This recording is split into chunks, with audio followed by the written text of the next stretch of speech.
right, I'm going to go ahead and get this started. I am Patrick Ritchie. I am the Director of Forensics, which from the Greek derivative means court. So if you think we're going to talk about dead bodies and CSI, it's the wrong kind of forensics, related but different. We are the speaking side of forensics. And so the MTSU Speech and Debate Team is the oldest continual student organization on campus. We've been here since it was founded, and I have had the joy to be a part of this team for the last 15 years. And this is a tradition that we started probably about 12 or 13 years ago, where we have been very fortunate to have guests from Ireland, and not just any guests from Ireland, but these are the top 3 debaters from the country of Ireland. They have a very competitive tournament that is funded by the Irish Times, and so that's why you see that marked on all of the advertising material. And as part of their winnings, so to speak, or part of their award, is that they get a tour of the United States. And so we are fortunate to have MTSU chosen as one of those sites, not only once, but so many times in the past, and we hope to continue that into the future because these events truly are a lot of fun. And I do want to mention that up front, that these are friendly debates. Debaters don't get to pick the topic, they're given the topic. Often they're not even able to choose which side they're on. So this isn't their personal reflections, this is what they've had time to prepare for. And I always want to tell an audience that, so that the audience isn't like, well, why do you believe this? This is an exercise in argumentation and an exercise in oratory. They're skills that we want all students to have. And the skill set isn't that you believe in one side and you'll defend it to the death, but you have the ability to argue multiple sides on multiple issues and be an understanding, but still thoughtful and critical human being. And that is the foundation and the heart of speech and debate. And so this is a unique experience. We are using a modified format just because of time. Each speaker will have 7 minutes to speak back and forth. And then at the very end, we may ask if the audience has a couple of questions. All right, well, I don't want to speak too much up here. I want to thank our donors real quick because, as you all know, nothing is free in life. And we are very fortunate to be at a university that supports speech and debate as much as it does. We are also very, very fortunate to have a dean of the Honors College who supports debate very, very much. It's not coincidental that he was a college debater, but hey.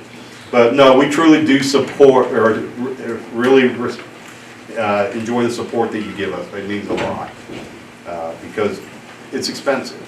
And so this was funded by the International Affairs Office and by the Honors College, and I'm not going to talk a whole lot about it because we have a member of our team who is an ambassador for both of those. And so I'm going to let him speak for a second, and then the moderator of the debate, Sage, will come up and do a little more explanation, and then we'll jump into the heart of the matter. Thank you.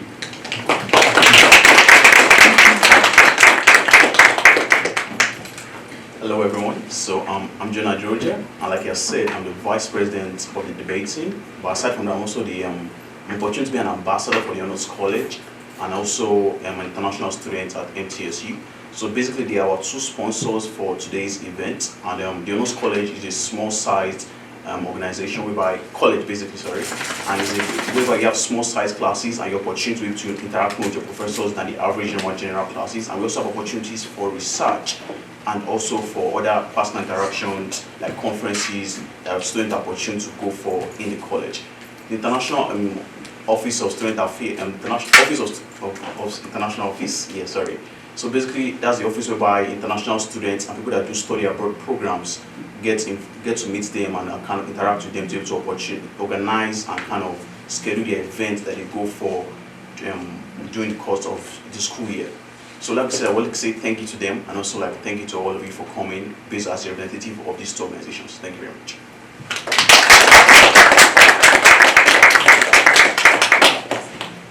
Hello everybody, my name is Sage Robinson and I'm the president of our organization that's kind of hosting the Irish this weekend, Pi Kappa Delta, which is just the honor society for our debate team. And I'm very excited to moderate this event today. To my right we have our Irish guest, And in order, on our end here, I got Athena Wu from Dublin. I got sorry, I know I pronounced it wrong. Roisin McCormick from Dublin, and then we have Kian Carew from Galway. And they are very excited to be here and show their talents for you guys today. And then on my left, I have our debate team. I got Liam Boardwine right here, who's the president of our team, Cameron Scott, one of our graduating seniors, and then Caitlin Hill, one of our top performing JV debaters this year. And with that, the topic we're going to look at is going to be this House believes U.S. independence has caused more good than harm. And we'll get started for you guys. Thank you.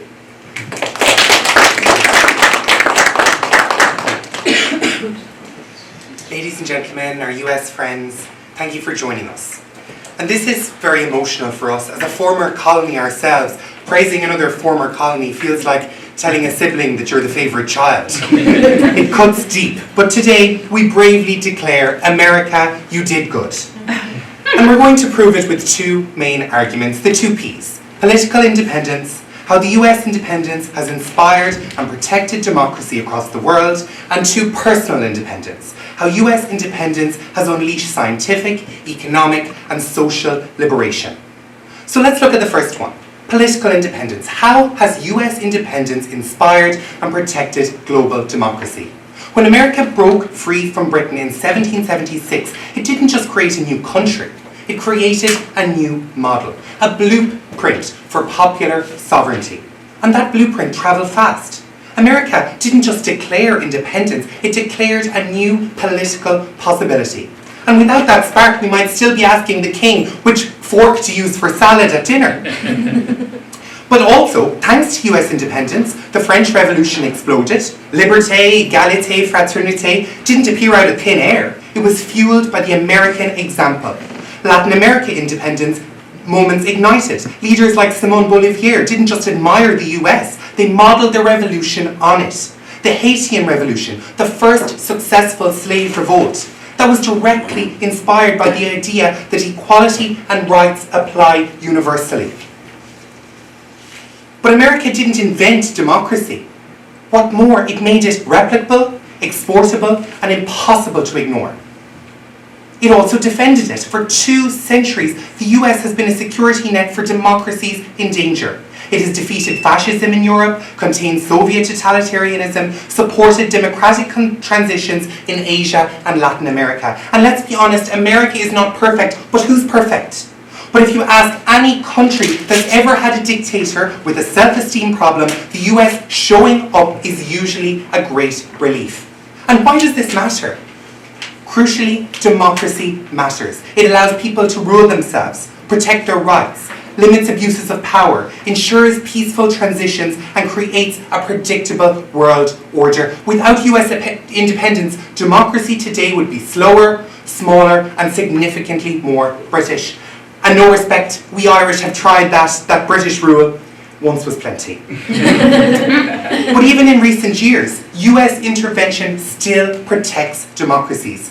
Whether it's supporting Ukraine against invasion, strengthening alliances in Asia, or stabilizing democratic transitions, the US continues to act as a global backstop.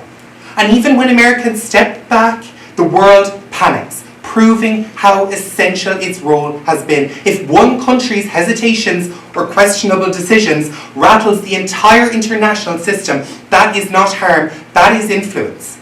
That is proof of decades of positive leadership. Therefore, US independence has done more political good than harm worldwide without a doubt. Our second argument today is that the US independence has created scientific, economic, and a cultural powerhouse that transformed human life. This idea of personal independence.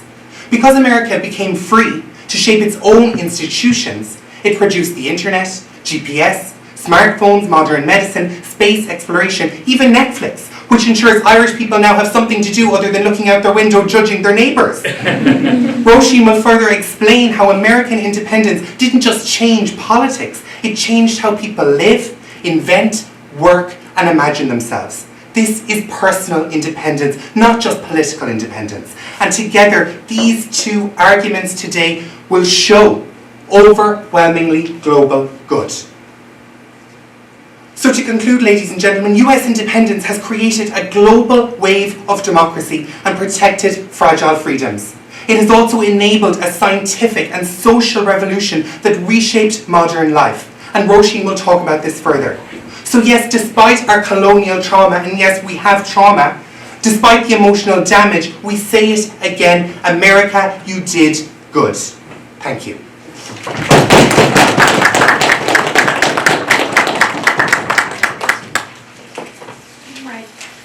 Huge thank you to our opponents for being here today, and then just everyone for coming out and supporting us.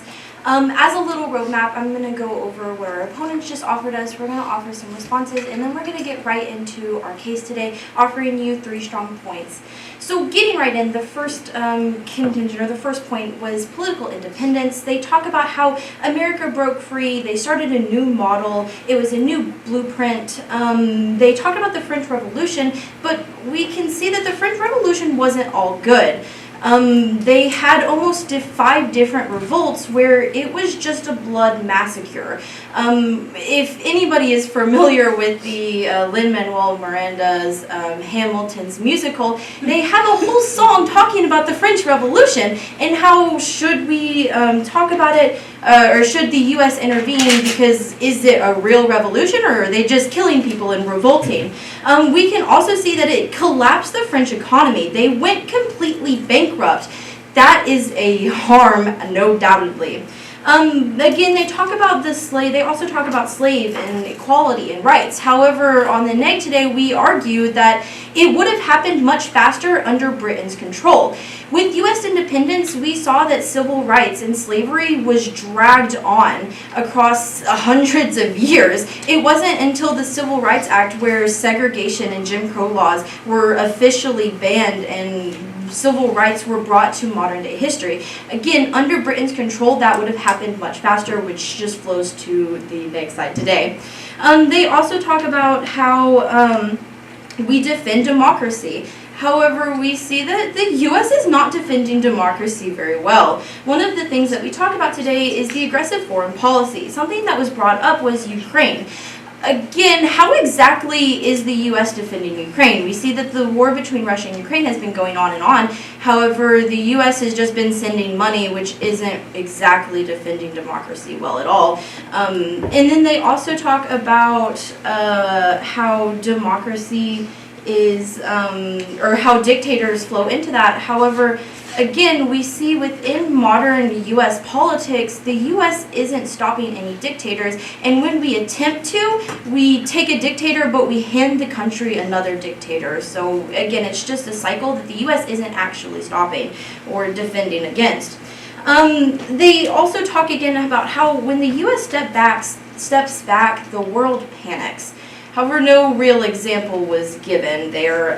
So again, we need to plant seeds of doubt when we think about that. How exactly are we stepping back, and who exactly is panicking?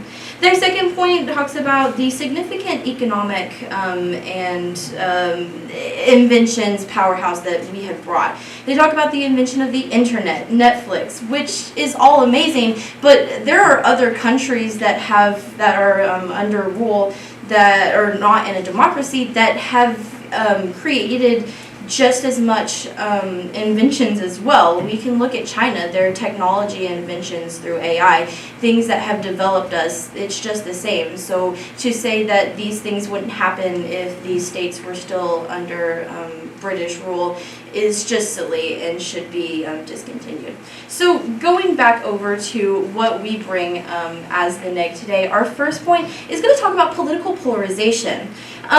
We see PPS states that normalization of political polarization started all the way in 1781 with ratification. They talk about how political polarization was caused most by U.S. independence, and the polarization is undoubtedly bad. Carnage also states that polarization makes democracy vulnerable. Again, it's not hard to see that our politics in the US are highly polarized, and again, that is affecting us worldwide. Our second contention today, or our second point, is the aggressive foreign policy that the United States has. Research states that the early Monroe Doctrine was used to justify numerous interventions in Latin America and the Caribbean during the 20th century. In 1873 alone, 16,000 indigenous people were killed by non-indigenous states. We also see that the U.S. expansion caused a spread of smallpox, killing 300,000 people. Again, that was worldwide, just throughout these indigenous people, and that is undoubtedly a harm.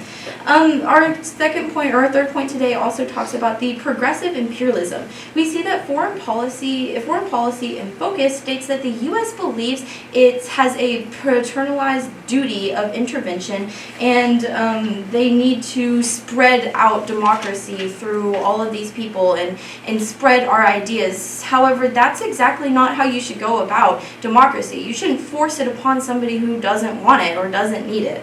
The Good Samaritan Doctrine also states that the U.S. has framed its intervention policies as a mission to assist less developed nations. Again, it's like we're taking their culture and replacing it with our own. It's not good. It harms us worldwide. Thank you.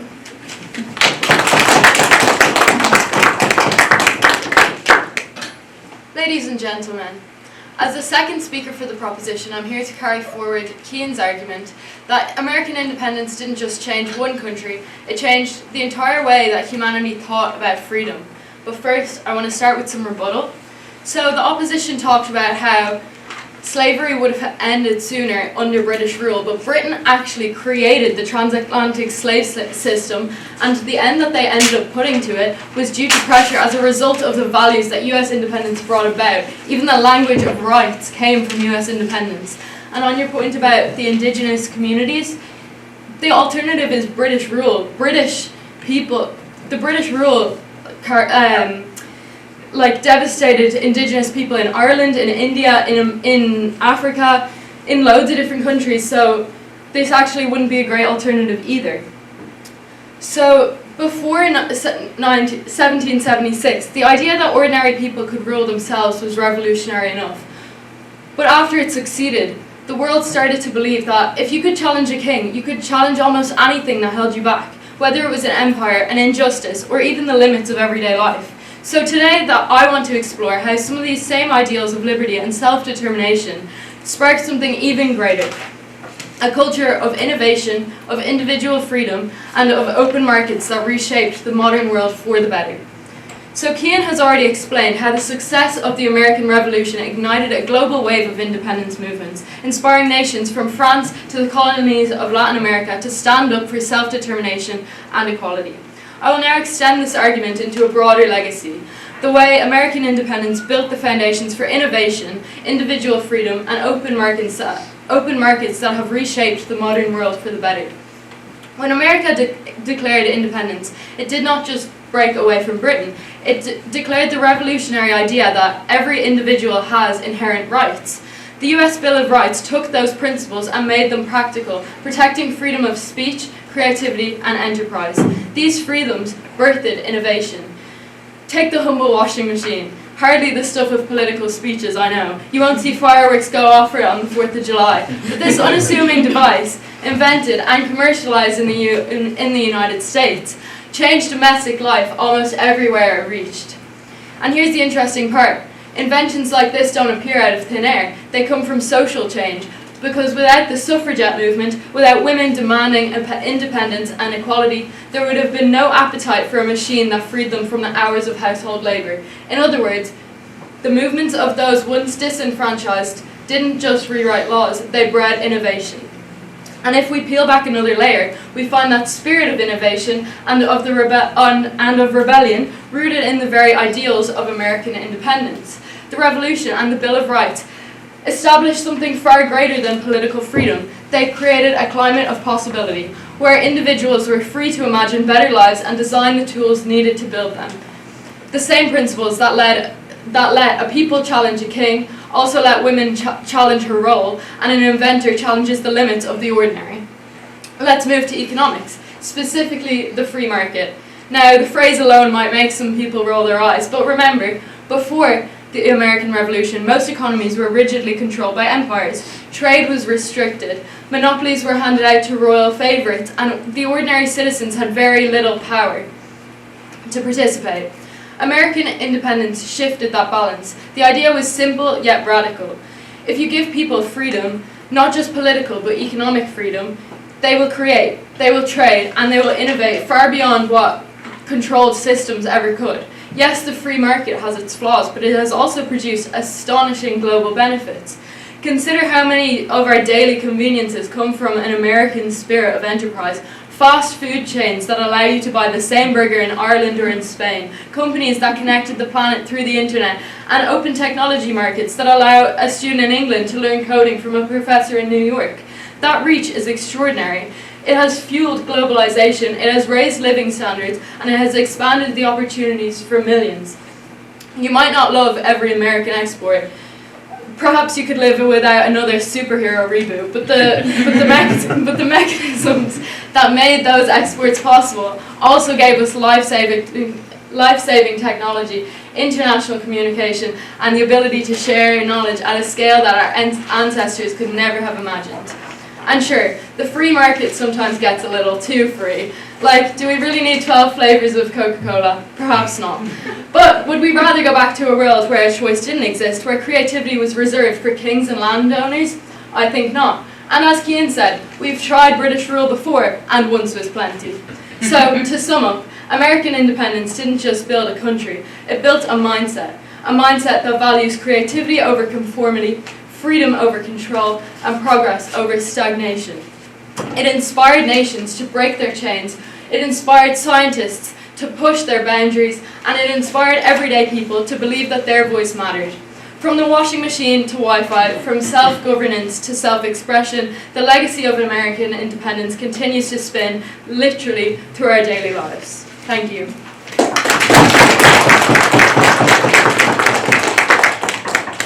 Ladies and gentlemen, first off, thank you all for being here today. Today I'm going to talk about, continue on what Caitlin mentioned about specifically the aggressive foreign policy that the U.S. independence has led to. The damage the U.S. independence has done globally when we talk about foreign policy has potentially irreversible effects, even 50 years later. Today I will go into some examples as to some of those potentially damaging results. First, I wanted to go into a little bit of a rebuttal. Specifically, since my first point will be about Central America. My opponent talks about how U.S. independence helped inspire Latin independence. However, as we will see in his first argument, in turn the U.S. took measures to help potentially crush Latin independence. With that, let's go into my first topic about Central America. Since the beginning of the 20th century, the U.S. played a significant role in the destabilization of Central America. Through several coups, especially throughout the 70s and 80s. None so more egregious than the Chilean coup in 1973. According to Medium.com, the U.S. played an essential role in overthrowing the democratically elected president of Chile because simply money. The president was going to nationalize all businesses in the country, including American businesses. As a result, the U.S. funded a coup which overthrew the president and installed a dictatorship for the next several decades. Needless to say, the coup was brutal and had lasting effects for Chile that last to this day. According to the official numbers from the Ministry of Justice, over 38,000 Chileans were arrested and held as political prisoners, and over 40,000 were killed during the decades-long military dictatorship. This shows that U.S. independence, we were supposed as my opponent stated, was supposed to inspire Latin independence, but instead led to the suppression of Latin independence throughout the 20th century. And my second argument is the chaos in the Middle East. There is no secret that the U.S. has played a major role for the situation the Middle East is in right now. From a war we fought for nearly 20 years, only for our enemies to rush back into power almost as soon as we left, to a devastating war that was fought under false pretenses. Of course, I am talking about the Iraq War in 2003. According to the Center for Foreign Relations, it ranks the invasion of Iraq in 2003 as the worst U.S. policy decision in history. And there's good reason for that. For that. Because of faulty intelligence or just blatant lies at best. According to official data, over 4,400 U.S. military personnel were killed in action during the duration of the war.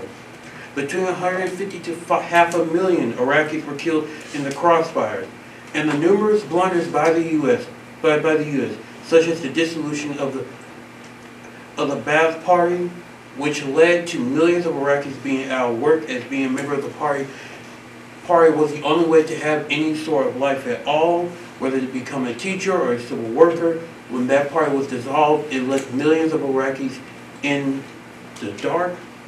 And dissolving the Iraqi army.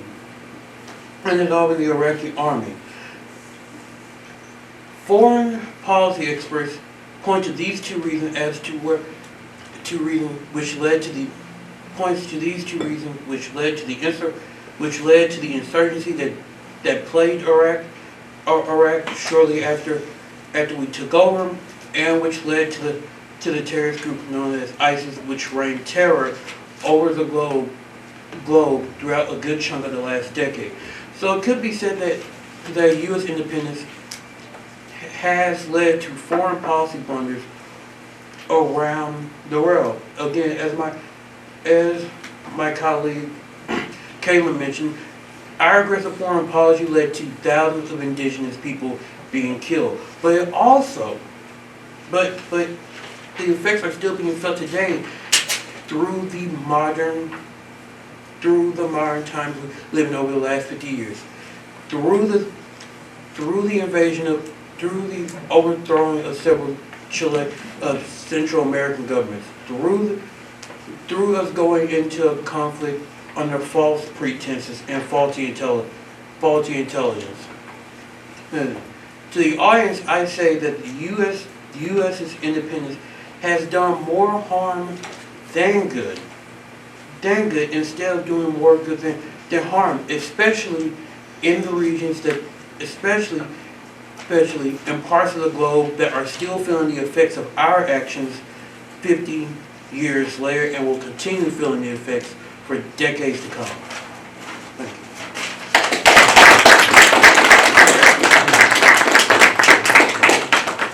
When Team Ireland found out that we had to speak on the side defending the US, we were really nervous. Defending the foreign policy decisions of the US is not something that any of us are used to. But on top of that, anyone who reads the news knows that what the US does abroad is much more complex than good and harm. But our worldview completely changed last night. The fundamental truths that animates our universes were upturned. Because for the first time, we went to Chili's. And I had Chili's mac and cheese. And in that moment, the world became simple. In my mind, the US became the best country in the world.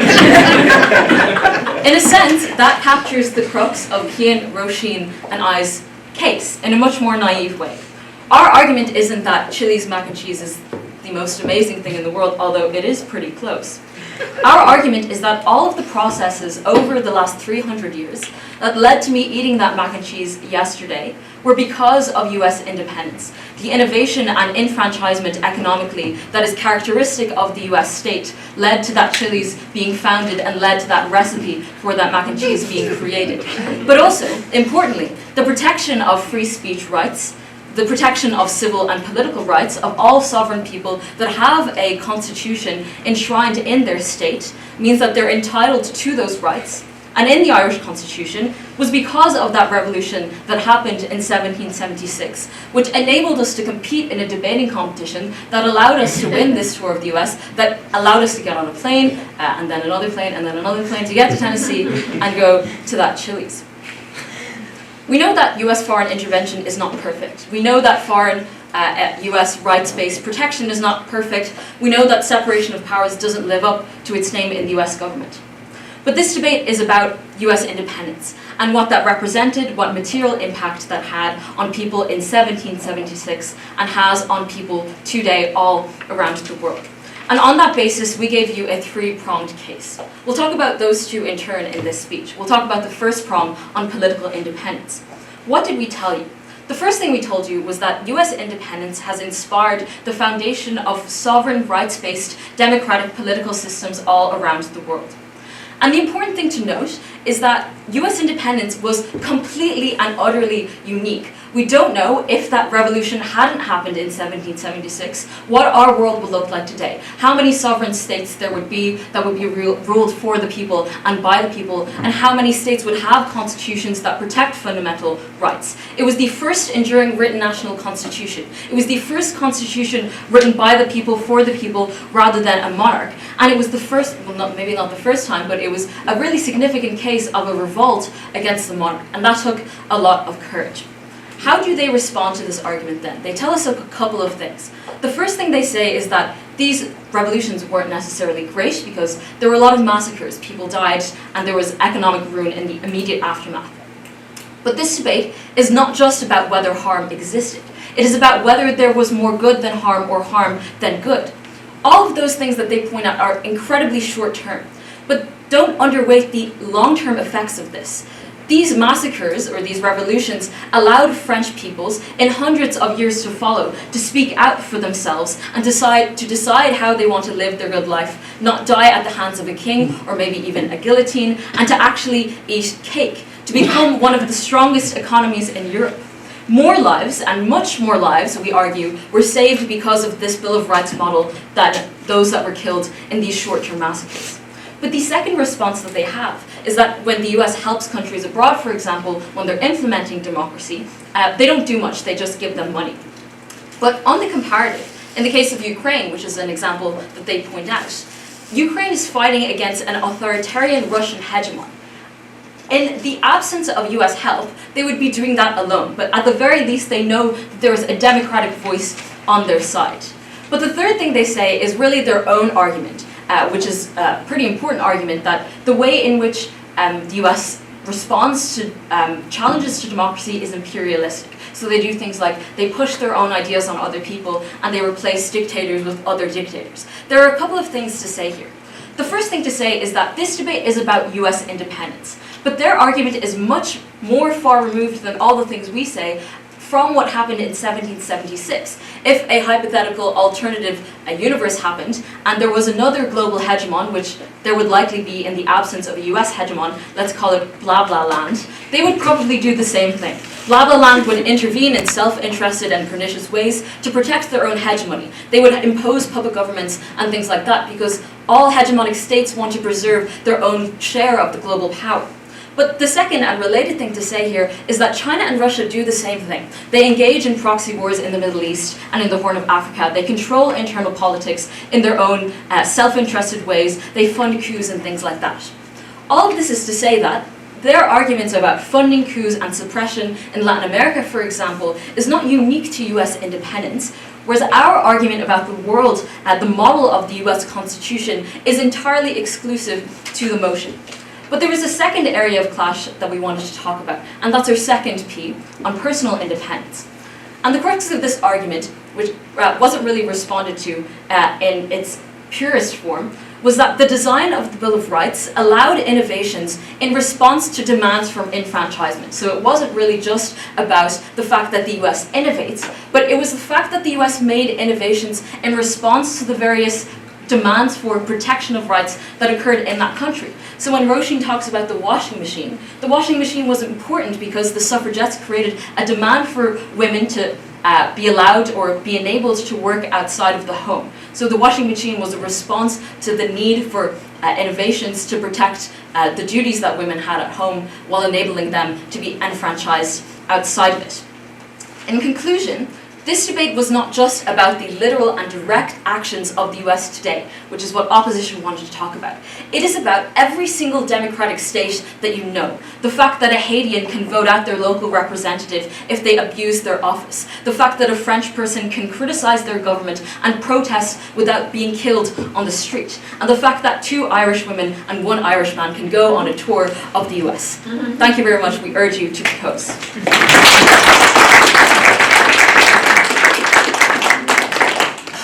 Thank you guys for being here. I know this debate has been quite an interesting one, and I'll read the topic in front of us one more time, as this is the last speech. This House believes that U.S. independence has caused more good than harm worldwide.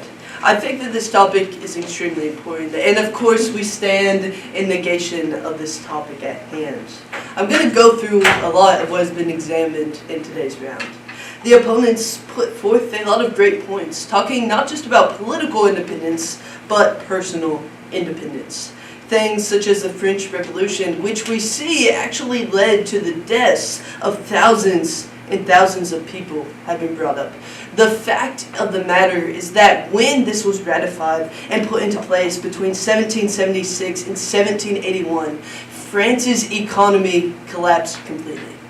They went bankrupt. Thousands of people were killed, and there was political unrest in the area for tens of years. Now, this isn't to say that revolution is bad, and this isn't to say that independence is inherently bad, but this is to say that putting our ideas, or putting the US's ideas on other countries, is not always a good thing. In fact, my opponents, and they go on and talk about this through the idea of limiting of power, and even admit that while this is in our Constitution, we see that in practice these things are not upheld correctly.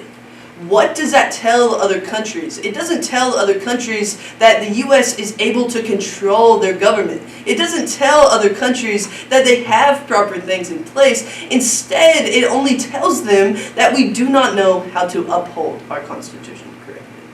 Furthermore, they discuss scientific, economic, and cultural ideas. Trust, I love my washing machine, and I love internet, and I love Netflix, but I argue that we would still have all of these things even if the US did not become independent many years ago. Take China, for example, which I know Caitlin brought up in her first speech. We see that places like China are some of the most advanced countries when we talk about technology as a whole. But what we also see is that China does not follow a US government pattern. In fact, their life, not just government-wise, but their cultural norms are almost completely against what the United States deems as normal. Innovation can still occur without democracy, and we see to this day that it still does occur without democracy. Although I am glad you enjoyed your mac and cheese, I think we would have it whether we ratified this bill in 1781 or not. Furthermore, we, as a negation, talk about this idea of political polarization. The United States declaring independence was one of the biggest factors that leads to the political polarization that we have in the current state.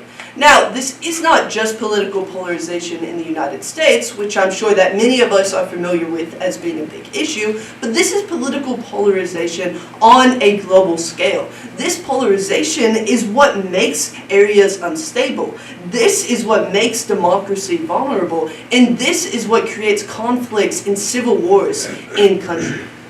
We see that this political polarization is a direct impact, or at least has been amplified a lot by U.S. independence.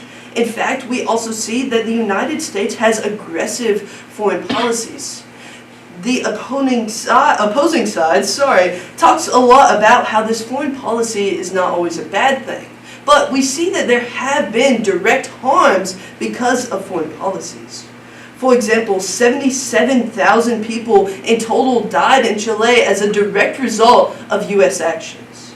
Thousands of people died in France because they were inspired to take actions like the US Revolutionist War. 16,000 people were killed in California who had been living here before the United States even thought of becoming independent. We see that there are real harms that have come out of it. Not to negate the fact that my washing machine is great once again, but we see that both of these things have good and bad things that have came out of them. And the simple fact of the matter is that US independence is not what has caused a lot of these issues directly. My opponents talk about how British rule devastated people all the way from Ireland to India, and my argument is that the United States is not better than the British Empire at all. Instead, we're just not located in Europe. Instead of terrorizing people in Ireland, we have affected people in places like Chile, people in Central America. It's not that one of these things is better or worse, it's just that they're geographically located in different areas. Furthermore, our opponents talk about the suffrage movement and how the United States being independent changed women's rights. Of course, the suffrage movement is something that was important not just in the United States, but on a global scale. A lot of people felt inspired by it. But my response to this is that women still do not have rights everywhere, and also Britain isn't behind us at all. In fact, they are ahead when we talk about women's suffrage. How many women presidents have we had in the United States? 0. But we see that when we talk about British monarchies, they have had multiple female leaders. This is something that cannot go negated and ignored when we talk about the suffrage movement in the US. Furthermore, we talk about the harms and how the United States has destabilized Central America. My argument and my final closing statement today is not that the British Empire was worse or better, not that the United States has been worse or better, but simply that we are located in different regions, and that a lot of the innovation that our opponents talk about still would have occurred, because innovation is not reliant upon democracy. Thank you.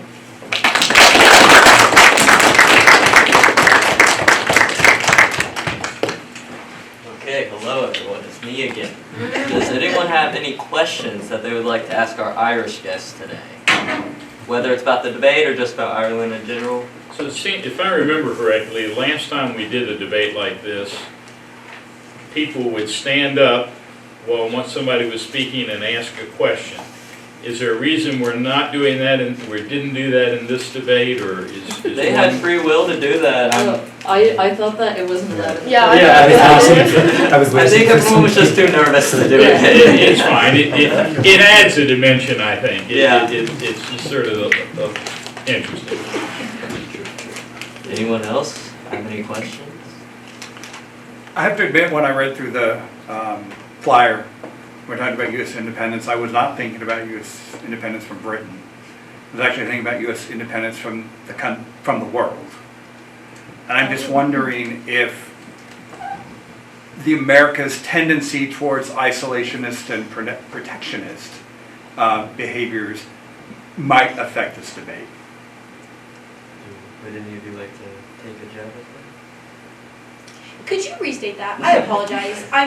Could you just... Right. I have to admit, when I was thinking about what I was going to hear, it was more about, well, the fact that the U.S. is incredibly isolationist, it got us into World War I and World War II incredibly late. And that, you could argue, was either good or bad for the country based on different things. And so I was just wondering, that was sort of my perspective, is independence not from Britain, but independence from what we think the rest of the world wants us to do. That wasn't, yeah, it definitely wasn't something that we thought about. I think we just took it very base level, all the way back to Britain. Us as negative, so. It's that was the way that it was intended to be about U.S. independence from Great Britain. So I think that maybe we didn't even consider how the wording could have had other implications. But that is a very interesting perspective and would make a really good debate topic, actually. So thank you for the idea. Right. Anyone else have any questions? Come on, you got some cool Irish people here. Chris. So, being here in the States now, and us not being the first college you've gone against, if I'm correct, what are some of the major differences and what are things that you would like better here versus in Ireland or worse? That's a good question. Choose. Yeah, choose. I think we've been thinking about this a lot and talking about it between the three of us because we have a lot of time in the airport waiting. But I think we all agree that people are quite nice here. Yeah. Sometimes, especially in the city, which is where me and Roshan are from in Ireland, people can be kind of reserved, which is not something you'd expect traditionally from Irish people because it's become so. It's mostly young people. Yeah. It's not very common that you just strike up a conversation with someone on the street or in a shop, but people are really friendly and willing to talk to you here, which is really nice. And we noticed that both here and in Miami, which is where we were before. Well, if you guys would like to come talk to them directly, you're also welcome to do that if you're too scared to raise your hand. But I think that's all we have. All good? Yeah. Pat? One more thing real quick, if you were here for a professor, for extra credit, part of an assignment, there is a document up there on the table. Please sign your name legibly, email and professor class. Then I will get that to those folks so that you get the credit you need. Also, there's some debate swag up there, and if you're interested in joining the debate team, there's some information up there. The debate team is a walk-on team. Caitlin did it in high school. The other two had never debated before and just walked on and started doing it. And so we accept all levels of ability. And so if you watch this, you thought you could do it, you can. You're on Or the if you team. thought you can't do it, still come try. But also, we have these cool gavels that we are gifting our friends over here. And what you use these gavels for, up to you. Yeah, so thank you all for coming, and please feel free to come chat with any of us.